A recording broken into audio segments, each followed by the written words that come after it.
this is the new street that they put in at WSU 19th. The hotel is going on this side. So this whole corner is still vacant. The church that was mentioned earlier is over here. This property over here is the old Kmart building was down here, is now a storage area building. This whole corner over here is really ripe for a grand plan development. However, the city, the DAB and your board and the city council allowed apartments to be built over here.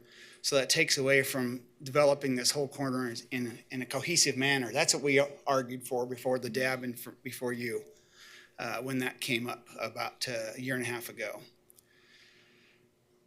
So having said all that, just once again reiterate, I'm against the rezoning of this property at this time. Any questions? Thank you, sir. Do we have any questions for the speaker? Seeing none, thank you for your time. If we could have anybody else who would like to address this item?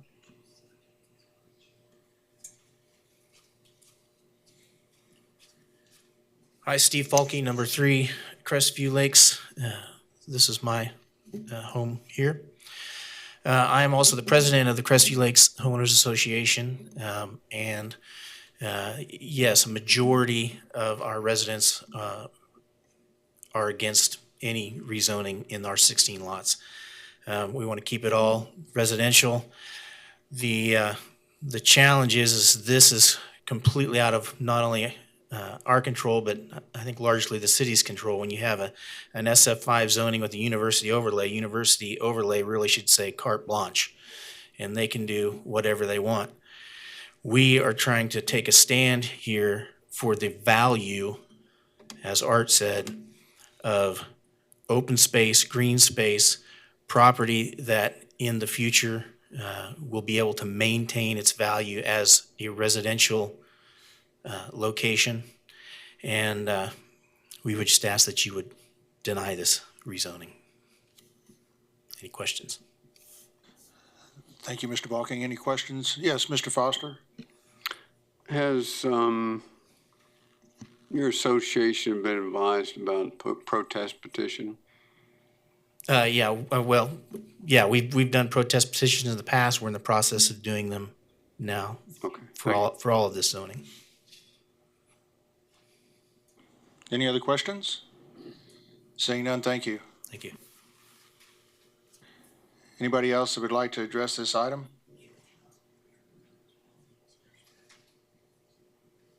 Seeing none, if we could have the agent or applicant come back.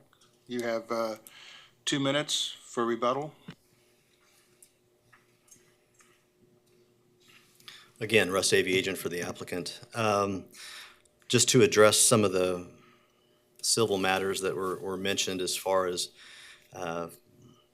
what the obligation of this particular property is to the maintenance and care of the lakes and streets and roads and open space of the neighborhood. You know, I simply can't stand here and give you a definitive answer one way or the other. I would think that if we have a legal obligation to pay our dues, whether it's a commercial endeavor or whether or not it's a residential endeavor, and I'm not sure that that really would matter very much one way or the other. And clearly, it's been stated here by staff that the restrictive covenant issue is also a civil matter that really bears no weight on this particular issue at hand here today. Clearly, it's something that anybody purchasing the property for development going forward will have to take care of along with the homeowners association in general. I'd like to apologize to Mr. Tolson. I got an email when I got back in town last night that the protective overlay was that he hadn't seen our proposed list of uses that we were going to exclude. So my apologies to the Tolsons. They're the most directly affected by both of these applications, and it was the Tolsons and that the Nielsen's were helping me craft this protective overlay with the mind of their adjacent adjoining property owner. So my apologies again to them. I will just simply reiterate, you know, it's one thing to live a football field away It's one thing to live 3/4 of a mile away and talk about the impact to the neighborhood. I don't think anybody in the audience or listening to me speak would disagree with the Mr. fact. Mr. Yes, Avey, your time is up. 10 seconds. 10 seconds. I'm going to start. No. 2001. No, I just wanted to make the point that the Nielsen's property bears the brunt of this intersection, of the development around this intersection. And with Crestview Lakes to the west, I think there's a natural break that we can see in the College Hill area, that streets provide that clear break and definition of land use division lines. I'll stand for any questions that you may have. Do we have any speaker or any questions for the speaker? Thank you for your time. Seeing none, thank you, Russ. Okay, we'll bring it back to the commission. I'd like to make a motion that we close the public hearing and defer our vote until after we hear 00032. There's a motion to defer to, at this point, December 19th. Do we have a second for that motion? Well, I'll second it. Do we have any discussion on the motion? Mr. Foster? I'd offer a substitute motion. Okay. As we've been, working through this and all the information we've received from both the applicant and the homeowners, just several things. I actually have made 5 notes that stand out to me.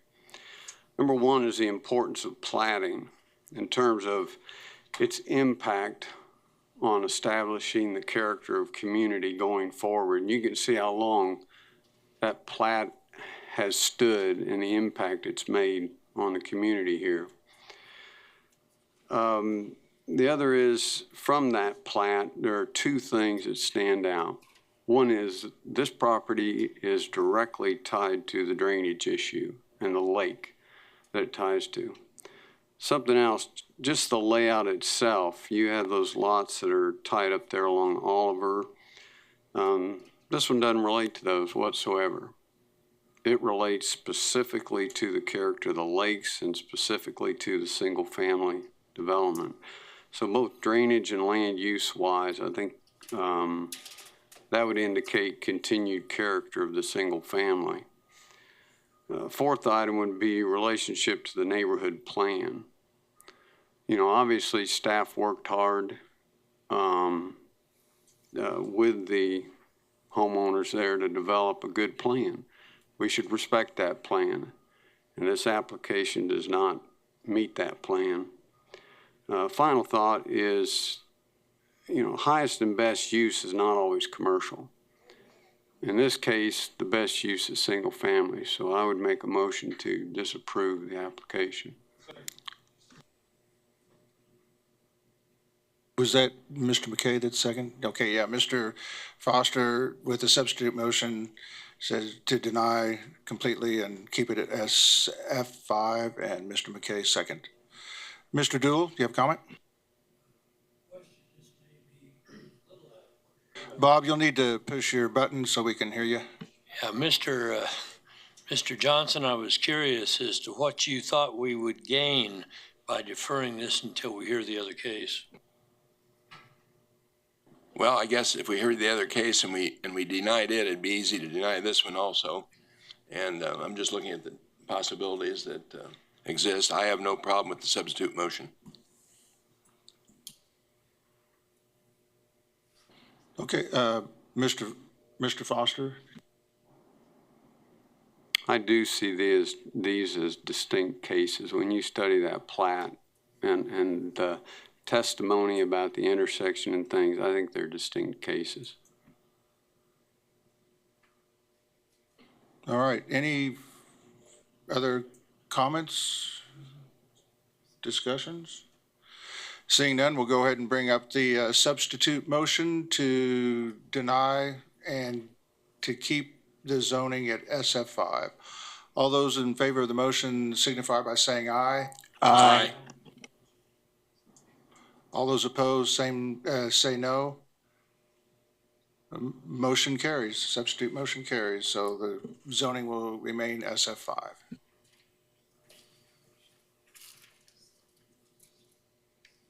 Now, if we could go back to the agenda, the first item on the agenda is item 2.1. And Tim,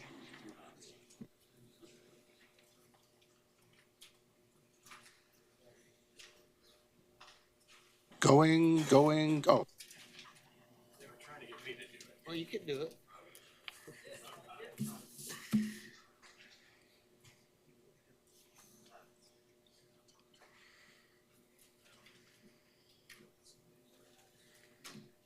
All right. Ready? All right. Some of you have seen this before. It's a little bit repetitive for you, but I'm here to talk to you about the safe field analysis that became a requirement in 2005 for subdivisions platting outside the urban growth area. It was due to major concerns of large-scale growth outside that development area. The City of Wichita, GMD2, and the county came together to look at some kind of regulations for not only wastewater and water supply, but for roads. And I'm here to specifically to talk to you today about the water supply requirement. We're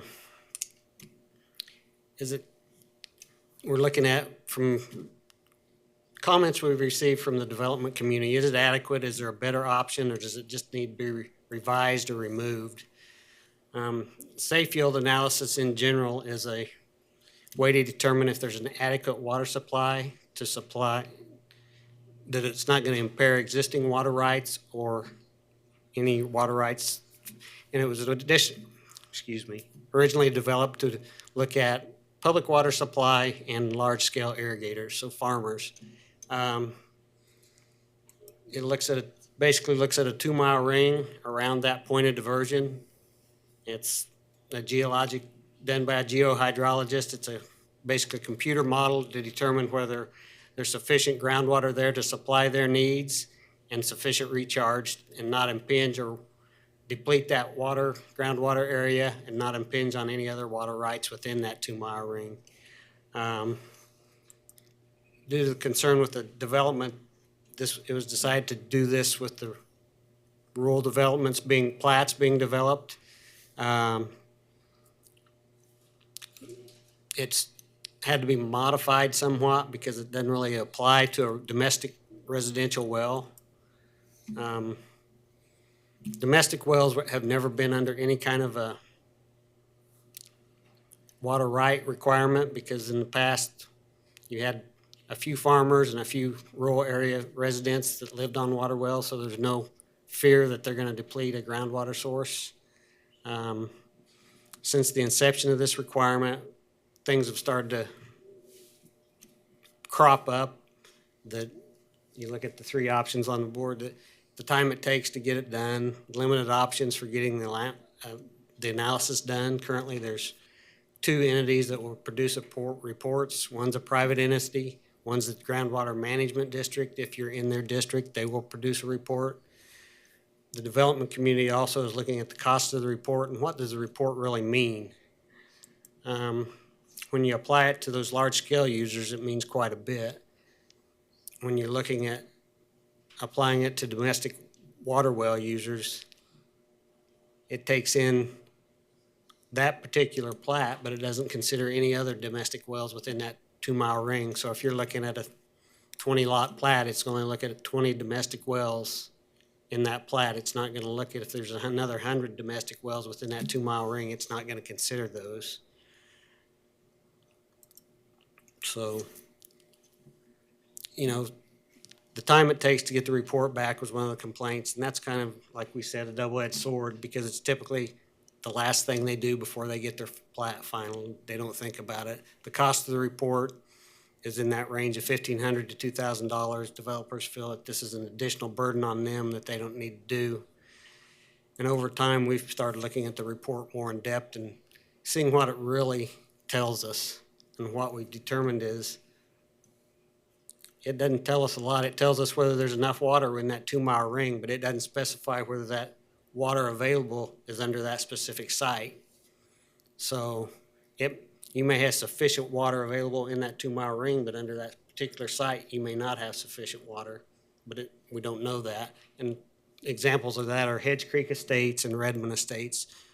We got reports there that there was adequate water to supply the subdivisions. Several of the lots had trouble finding enough water to supply household needs. So, you know, what we talked about earlier is it doesn't take into account all the different domestic wells.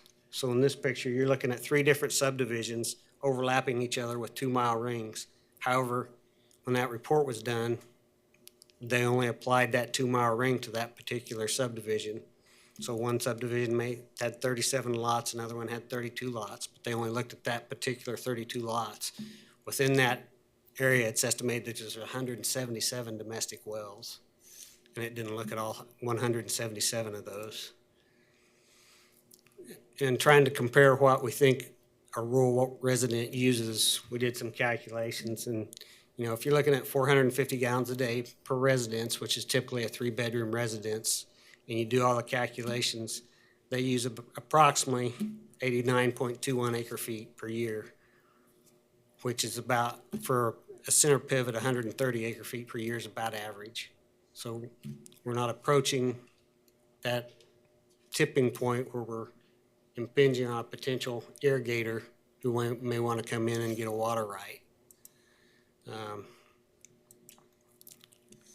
You know, if you bump it up to 600 gallons a day, you then look at 91% of that pivot use. What this basically looks at, a couple of things. It looks at just residential use inside that residence. It doesn't take into account irrigation use because there's no way to account for that. We don't put meters on residential wells. So in actuality, we don't know how much they're using, especially on the irrigation side.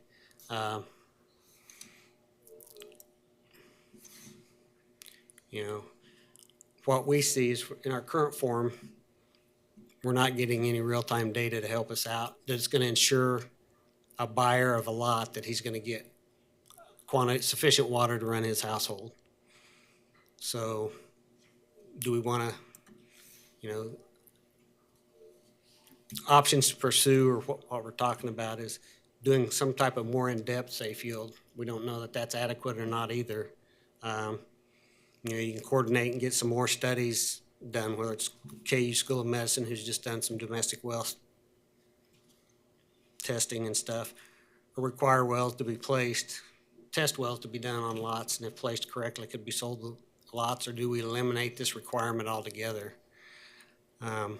Go back to buyer beware. Buyer needs to be educated. This is one example we could go to in the approval memo we have to write for a plat, that water wells are approved for use. However, there's no guarantee of quantity or quality. Test wells are recommended. You know, we've also talked to the state water well director of the well program, as well as the Kansas Geological Survey. Their conclusion is you're not going to get a sufficient study done to determine that. The only way to really determine if you're going to get water is to drill a well on that lot. So from MAPC standpoint, we feel like that it's time for this, what we thought was an appropriate action, to go away and go back to buyer beware. Because there's no real way to guarantee, there's just not a way to guarantee that water's going to be there. Any questions? Do we have any questions? Mr. Foster? Tim, I've made 4 notes here. The first one is on that Hedge Creek Estates and the Redmond Estates. What was the outcome of that where water was not found? They finally did find water. I don't know exactly how much they found, but, you know, what we've been told, that, you know, initially I thought it was at least 15 gallons to make a good household. They said anywhere between 10 and 12 will run a household. It may not be the best case scenario because you may not be able to run 2 showers at once, or you may not be able to run the washing machine and the shower at once, but they can do it. 15 to 20 gallons would be more sufficient. They did find water there. We just don't know. We don't know what the outcome as far as quality and quantity was. Second item is regarding irrigation water. Would you consider that going in great proportion going back to the aquifer anyway, therefore keeping track of it really doesn't matter? Or attempting to try to include it in an equation is irrelevant? Possibly, but when you drive around and look, there's a lot of water waste going down in ditches. But doesn't that eventually end up in a body of water of some sort? Potentially, it may not be within that 2-mile ring. I'm thinking of the distinction between a house where it's contained, it's gonna go either into sewer or somehow, it's piped, so to speak. Correct. Yeah. Third item is, since this was discussed at the subdivision level, has there been discussion, because the big concern was the buyer beware seems a little short-sighted in the sense that, I know I made the comment, it's like selling a car with no engine if you don't know if it doesn't have water. What has been discussed since that subdivision meeting? Like I said on one of the previous slides, I've talked with the director of the state water well program and also with Kansas Geological Survey, who keeps track of the water well records, drilling records. And they say there's no real way to, like I said, no real way to guarantee there's going to be water available on that particular lot unless you drill that well on that lot. So I don't know. I mean, do you want to go to that extreme where you're going to make the developer plat, as they plat, or be able to prove that there's water for that potential buyer? I'm just curious if there's a broader think of it for the real estate industry and perhaps developers, if things have happened around in other states that might be looked into. Not that I'm aware of, but I would do some more checking. Mr. Richardson? Tim, just to be clear here, this is not in any way to manage the groundwater or the aquifer supply. This doesn't apply to farmers that want to irrigate with center pivots or any of that sort of thing. Is that right?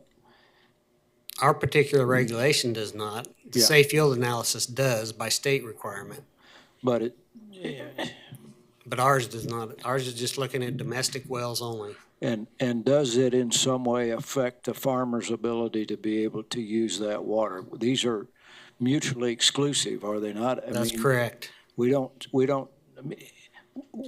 see this being a plat being denied because it's going to impinge on a farmer's water rights. We don't even look at that. We don't even look at that. Okay. Just to be clear, we're not managing the groundwater supply here in any way. We're simply saying we think there's a domestic water available or it is not. Correct. For homes. And then Correct. How does this process work? Does every plat require this or just of a certain size plat? Plats more than 1 acre or one lot in size are required to do it outside the urban growth area. Within the urban growth area, they're not required to do it. Okay, so everybody has to do it, so it's a burden on everyone that does it. Do these ever come back with a negative and therefore,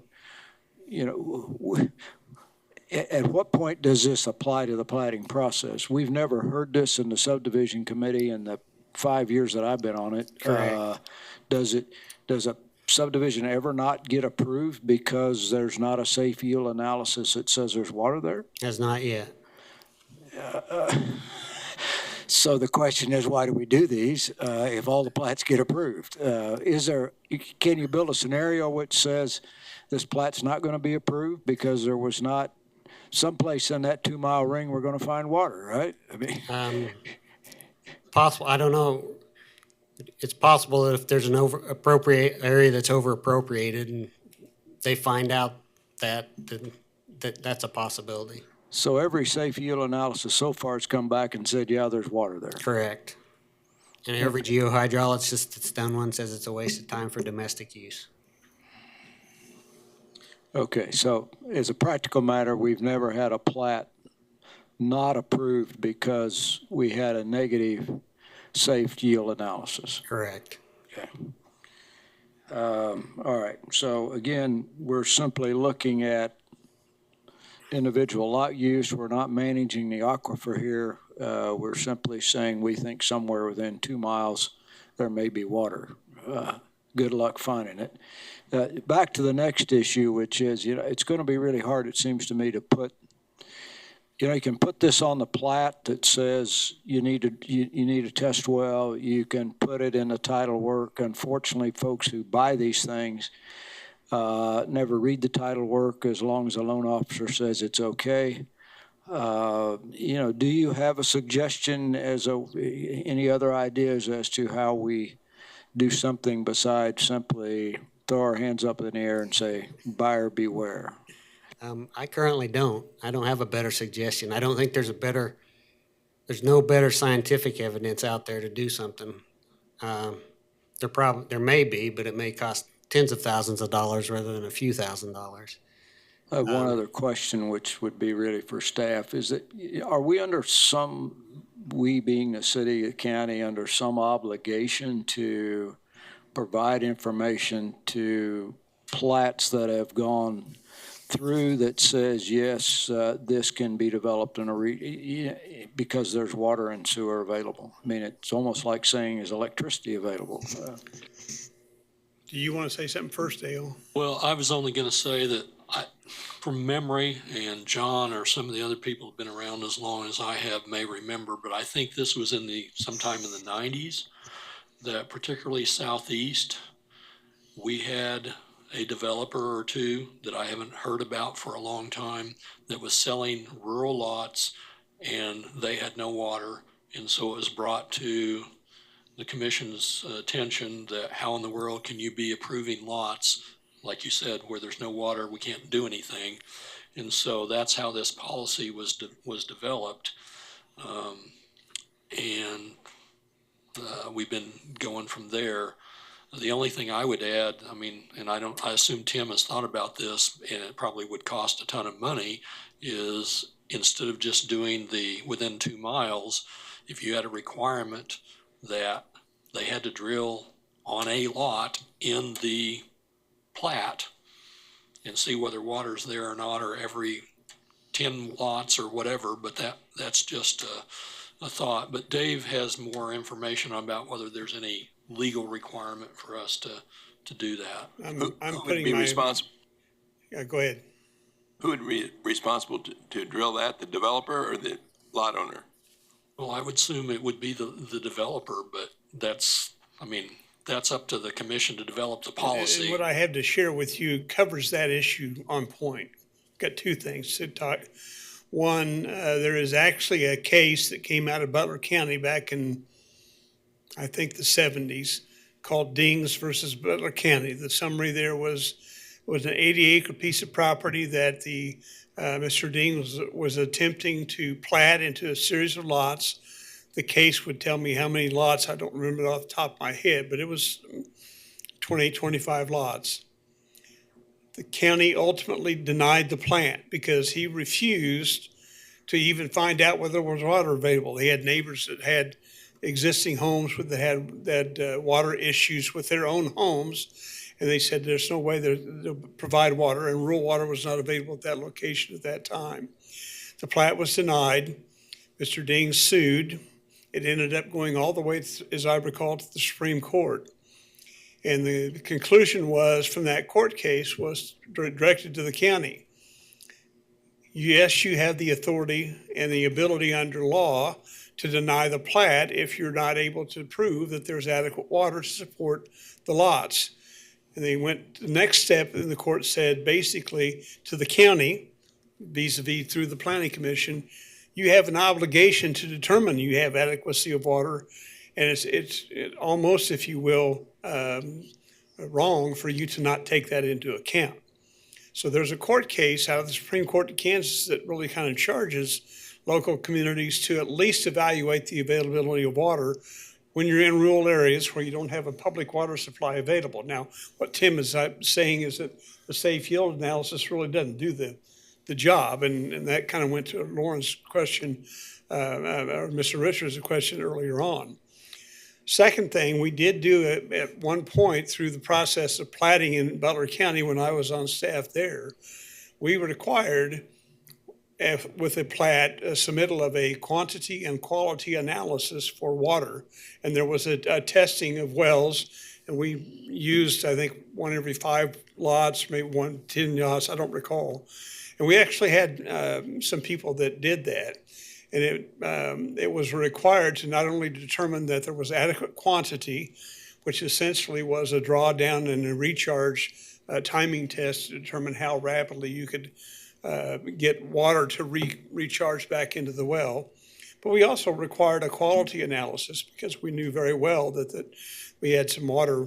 You might be able to get water, but you were having all kinds of problems because it was very hard water, and there were other issues that could arise that needed to be addressed. And the Planning Commission and the County Commission at that time there felt it was an obligation to at least provide that information available if we were going to approve the plat. Now, whether they're still doing that in Butler County, I don't know. And I'm aware other counties have done the similar things when you're talking in rural areas where there are not public water supply available. And one of the things that we had over in Butler County that made it easier was there had been so many rural waters districts established and lines extended that their public water was generally available over there on huge areas, which was truly driven by the development community and the real estate community because they were aware of water history problems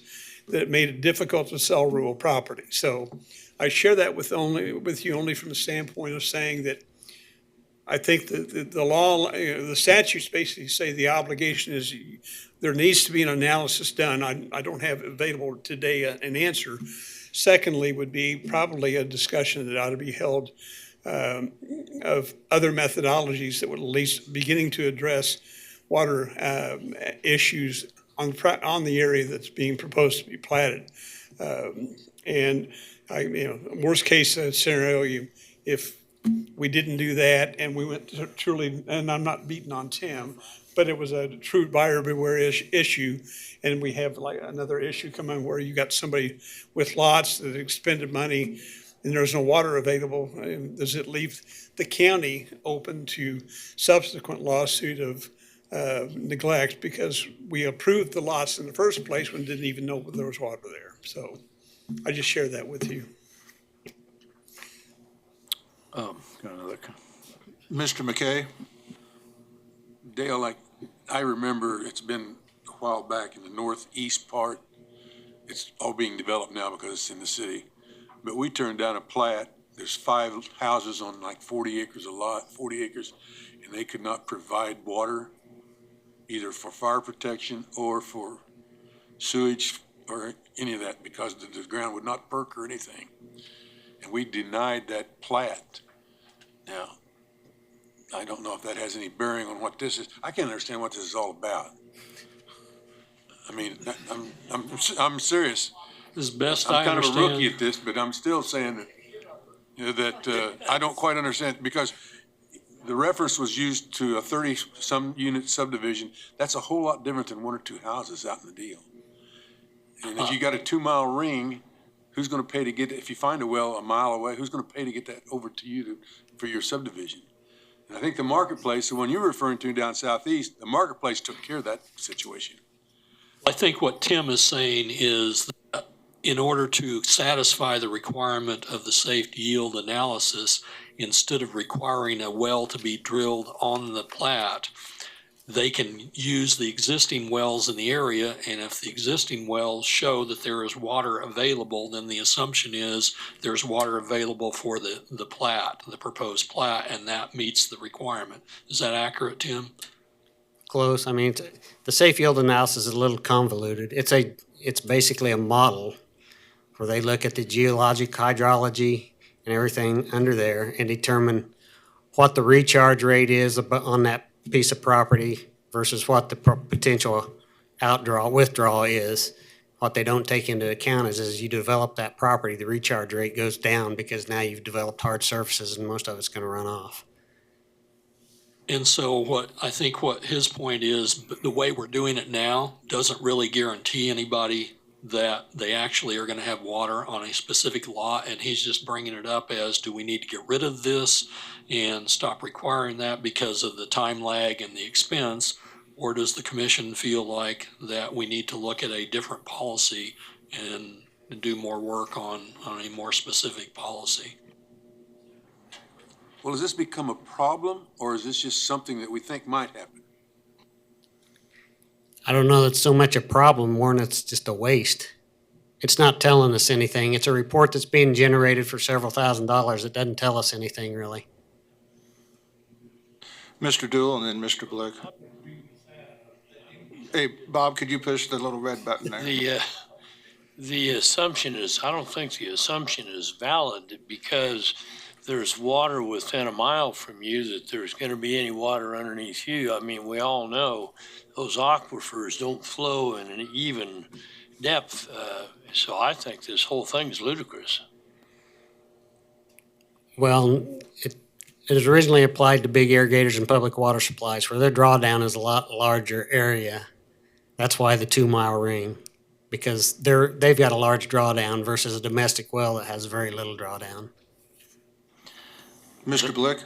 The verses of the burden is now on safe yield. So if someone does say there was water, you can come back and say, well, self-yield said within 2 miles there was water. But if we get rid of this, where's the burden fall back onto? And that's basically what you were saying earlier is. Correct. Unfortunately, when you become a rural homeowner, you become your water supplier, you become your wastewater supplier, and you need to take care of both. Mr. Richardson? Well, I think it's perfectly clear this doesn't provide any guarantee at all that there's water there. My concern is we get rid of this, do we still have an obligation? And I would like for the staff, and I'm sorry the attorneys have gone here, because I think maybe they left on purpose, I'm not sure. But I think they need to go back and study this issue and say, number one, do we have an obligation with regards to water? I mean, when we approve plats, we say you've got to get the percolation tests for sewers and all that sort of thing, and if it doesn't work, you can't build there.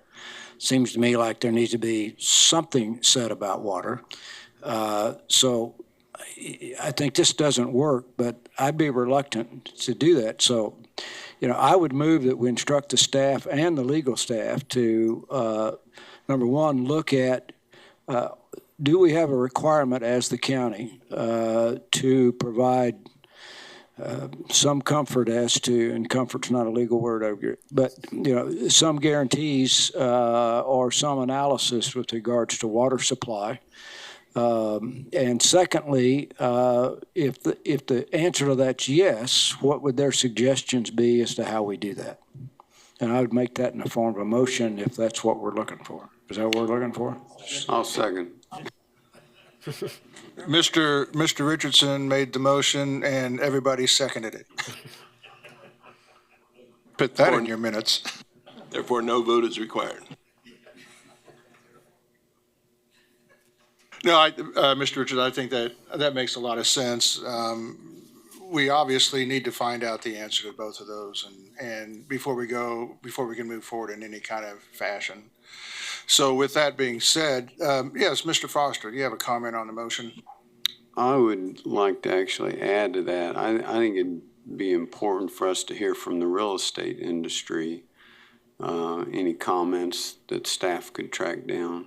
I think that would be important for the discussion. Yeah, I would assume that they would do that as part of their research. Mr. McKay? Well, Dale remembers when we did the comprehensive plan 3 or 4 years, and so does Cindy.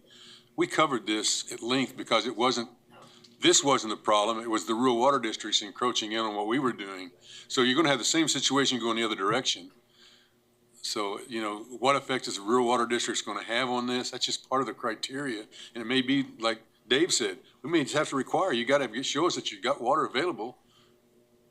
Now, that's different than a subdivision. To me, that's two separate worlds.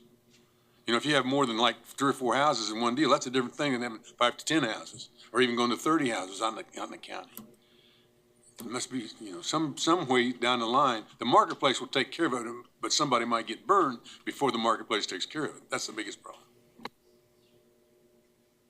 Okay. Any other comments, questions on the motion? All those in favor of the, Ms. Miles?